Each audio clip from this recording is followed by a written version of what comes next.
I'm Chloe from Nothing Original, hanging out with Mike Maines before a set tonight at the Crowfoot in Pontiac. How are you? Doing really good. How are you? I'm good, thanks for asking. So a couple questions for you tonight before your set, just going to kind of get to know you a little better. What are some things that you like to do before shows to kind of prepare and rest your voice?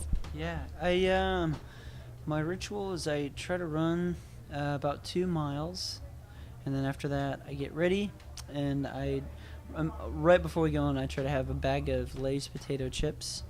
I expect full payment for dropping the name, and then I have a couple shots of whiskey, and for whatever reason, that just kind of helps me kind of get in a good headset, I guess. Okay, well, yeah, it's interesting. Sounds good.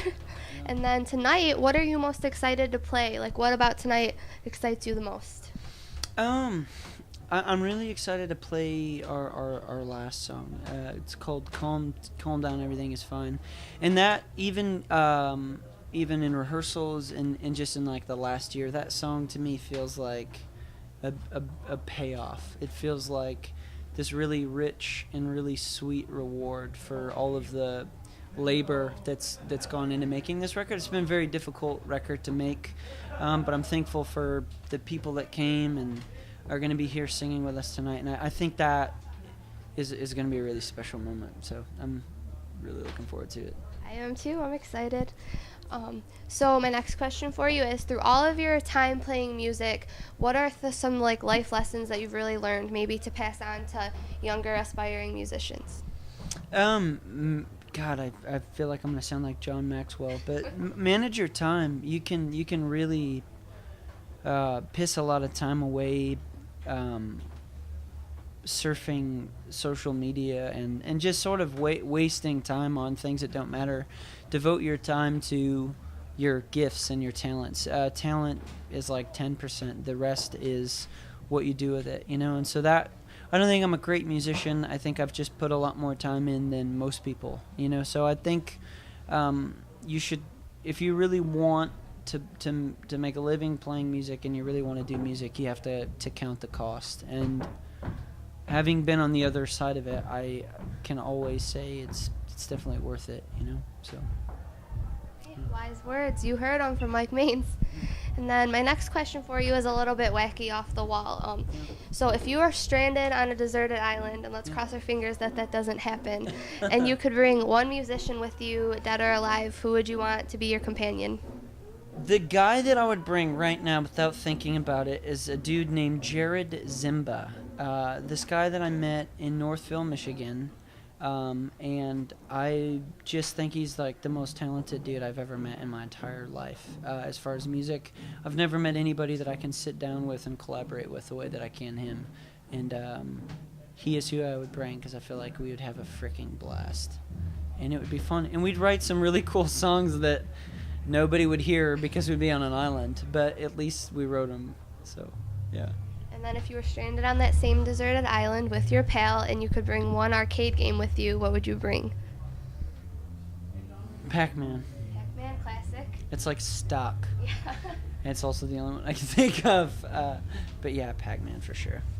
Okay, and then last question about this island, because I don't want to dwell too much about you being stranded, but if you were stranded and you could bring one kind of candy with you, what would you bring? Candy.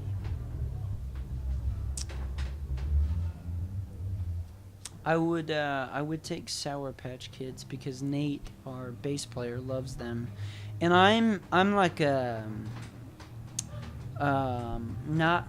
kind of like a bystander. Like, there's people who are like, I don't smoke, but if my friends are smoking, I'll have a cigarette, and I'm like, I don't really like candy, but if my friend's having Sour Patch Kids, I'll have like a handful, and I really like them, so I would take stuff. You have to try to steal the red ones; those are the best. I do, and he gets pissed. Because he feels like you need to put your hand in the bag and not know what you're getting, because if you don't, then you take all the red ones or the ones that you like, and then you're left with all the ones that suck.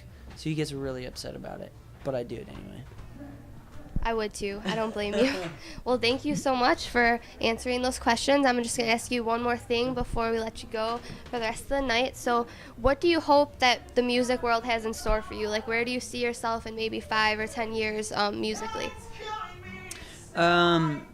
Playing sold out shows, not for the sake of selling them out, but playing shows in venues packed full of people who are singing our songs.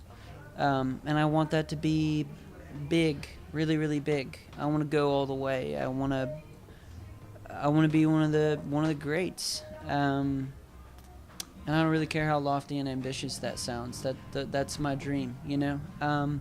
Because I think it's not so that my name can get etched down in the pages of history, but it's so that these songs I feel like I'm being given, I feel like can help people. You know, I think at the end of the day, that's all I really want to do is be to someone else what Bruce Springsteen has been to me, and what the Killers and Blink-182 and all of these other bands whose lyrics are carved on the inside of me as a person. I feel like I owe it to them and Thursday and all of these other bands who changed my life. I owe it to those bands to write songs that hopefully change other people's lives, because I just do, and it's in my blood. I would rather be dead than not making music. So, yeah. I definitely support that. That was beautiful. I'm really excited to see what the future has in store for you and to see your set tonight. I know it's going to be great. So everyone make sure that you check out Mike Maines and the Branches. We're going to provide some links for you below. What's the regret from your hands? You gotta fill your mind with new horizons, or your dreams will pack the bags.